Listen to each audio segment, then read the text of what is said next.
Il rit quand c'est trop sérieux. Il s'indigne quand tout le monde s'endort. Marc Boilard, c'est l'irrévérence au service de la réflexion. Elle cherche son son, mais en tout cas, elle cherche pas ses mots. Elle est bonne, puis je l'aime. C'est mon amie. Ça fait depuis 2013 qu'on travaille ensemble. Elisabeth Crête. Déjà 2013? Ah, pour vrai, ça fait 13 ans. Moi, je suis arrivé avec Bouchard Diouf au 93. Ça fait, oui, absolument. Puis chaque matin, j'avais une chronique, puis t'étais co-animatrice et tout. 13. Tu connaissais-tu Isabelle Perron? Ben oui, on se connaît. Moi, j'étais chroniqueuse dans son show. Oui, on a travaillé ensemble. Wow! Mais oui. Écoute, mais 13 ans déjà, mon Dieu, ça nous C'est fou, hein? pas tout ça. Exactement. Vraiment. Alors, pour faire un peu ton parcours, tu as fait de la radio à Cogeco. Oui. Tu as commencé au FM 93 avec moi, entre Québec. autres. Exact. J'ai vraiment gravi. J'ai commencé au FM 93, j'étais metteur en ondes. Hein. J'étais comme à la console là, où tu apprenais à travailler avec ça.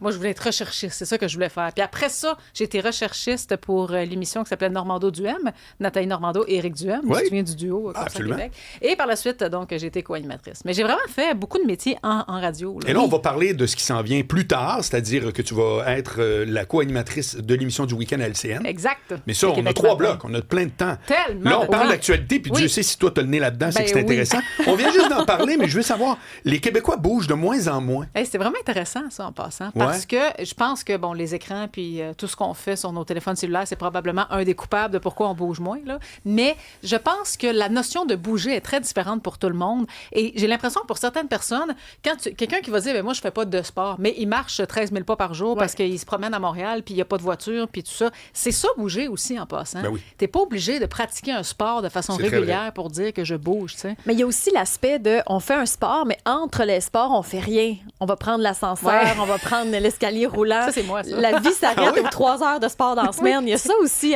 Le tapis à l'aéroport, là. Oui. Ça permet de marcher plus vite. vite. Ben oui, certainement. Pourquoi pas? Non, mais c'est vrai. Moi, j'avais rencontré Zac Efron sur ce tapis-là il y a quelques années de ça. Oui, en fait, plusieurs années. Là, c'était en 2009, si je me trompe pas. Je venais de passer un an en Californie, puis c'était la journée que je revenais chez nous après un an à pas avoir vu ma famille puis mes amis. Fait que, on venait d'atterrir à Montréal, puis il avait été sur mon vol tout le long. Il sortait avec Vanessa Hudgens à l'époque. Oui, et il venait voir sa blonde à Montréal qui était en tournage. Ah, ben, tu parles. Alors, écoute, puis là, je le voyais dans l'avion, puis il était beau à l'époque. Il était hot, le Zac Efron. Ouais. C'était comme High School Musical, puis c'était hot, là, tu sais. Et là, je l'avais vu, j'étais comme, wow, je suis dans le même avion que Zac Efron. Et là, on descend de l'avion, et il m'a regardé à un moment donné, parce que lui, il a pris le fameux tapis pour avancer plus vite, et il est resté coincé dans un embouteillage. Et moi, j'ai marché à côté de lui, puis il m'a regardé, puis il m'a dit en anglais, c'est ça que j'aurais dû faire finalement. Puis mon Dieu, j'ai parlé à Zac Efron. C'est la seule vedette internationale à qui j'ai déjà parlé. Mais donc, ça t'a servi de ne pas prendre le fameux Exactement. tapis. Cette fois-là, oui.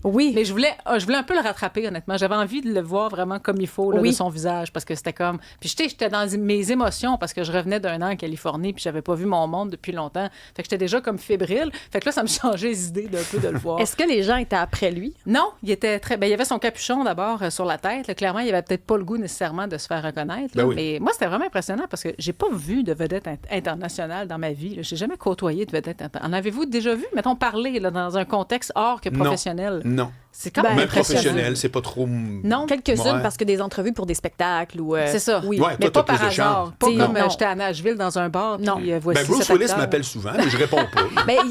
J'oublie son nom, mais au spectacle de Paul McCartney, il y a eu quand même quelques vedettes qui sont assis pas loin. Là. C'est sûr que ça, c'est impressionnant. À la F1 aussi, il y en a quelques-unes. Mais bref... Revenons à ceux qui marchent ou qui courent.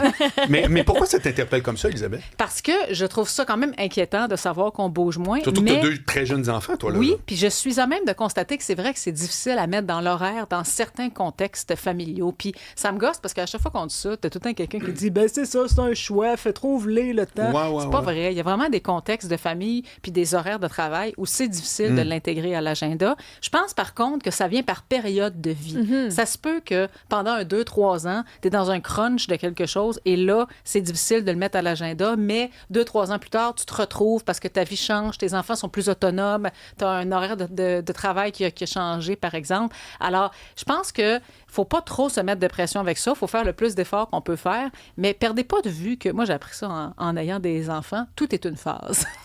On se rassure belle beaucoup façon avec ça. Non, c'est intéressant. C'est vrai, très tout est une phase. Des fois, tu es dans un... Mais c'est vrai, tantôt, je te parlais de séquence. Oui, c'est juste un autre séquence de vie, maintenant. Non, mais même dans l'actualité, tu m'as donné des fois... Ouais, c'est ça. Il y a des séquences qu'on pense que c'est un événement, mais à vrai dire, c'est un truc qui ouvre la porte à l'autre. Ah oui, je suis d'accord. Je pense que dans la vie, on a des séquences, on a des phases. Quelqu'un qui fait un retour aux études, par exemple, il est dans une phase ou une séquence où là, je reviens à l'école, j'ai un horaire peut-être un peu plus difficile. C'est une séquence, mais ça va avoir une fin, tout ça. Là. À un moment donné, tu vas revenir sur le marché du travail. Moi, j'ai eu un deuxième enfant il n'y a pas longtemps. Il va avoir 5 mois là, dans quelques jours.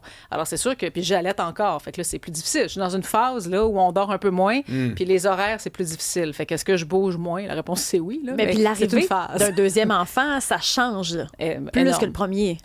Moi, le 0 à 1 m'a vraiment fessé. Okay. Que j'ai braillé pendant des jours en revenant chez nous. Là, ma vie est gâchée. C'est fini. T'as trouvé ça difficile? Très difficile, parce que c'est une perte de liberté totale. Tu sais, je suis passée de la fille qui avait une grosse vie sociale, beaucoup d'amis, je fais ce que je veux quand je veux, j'allais au resto, j'étais tout le temps rendue au resto, là. Je sortais vraiment beaucoup, pour vrai, là. Puis c'était vraiment le fun. Et j'ai mon chum, on venait d'acheter une maison, on avait une belle vie, là, tu sais. Et là, arrive un enfant, puis ceux qui vont vous dire ça change pas rien, tu peux l'amener partout, c'est complètement faux. Je l'amènerai pas au resto le soir à 9h pour aller avec les filles. Là. Ça n'a aucun rapport. Tu peux pas faire ça. Alors, oui, moi, ça a été une perte. En fait, de réaliser la perte de liberté dans laquelle je venais de m'embarquer, ça a été vraiment difficile. Ça a duré, il y avait un mélange d'hormones là-dedans aussi. Là. Après ça passe. Fait que moi, le 0 à 1 m'a fessé énormément. 1 à 2, j'ai déjà plus de vie. Là, fait que je peux pas en avoir moins que je n'ai là. Alors, pas juste ça. Moi, j'ai constaté qu'un enfant unique, il peut pas jouer avec personne. Parce qu'à un moment donné, ses parents, il y a une limite à gougou gaga. Là.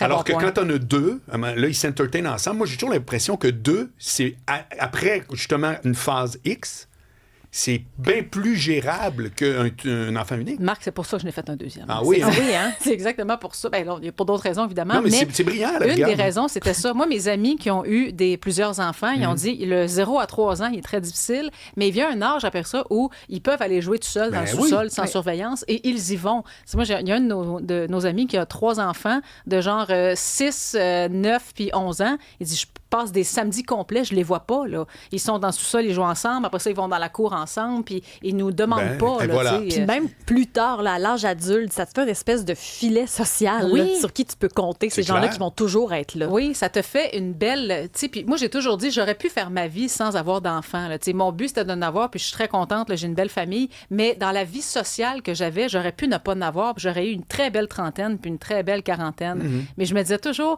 j'ai l'impression que je vais me réveiller à un moment donné à 52 ans, 55, puis là, je vais voir les années passées, puis je vais me dire, coudonc, je commence à être tout seul un peu. Là, j'ai l'impression qu'il y a comme une deuxième vie. T'sais, mes parents, là, ils ont dans la fin soixantaine maintenant, puis quand on fait des soupers tout le monde ensemble, puis avec les petits-enfants, ça fait une grosse gang. Là. C'est quand même le fun. Ça fait beaucoup de vie.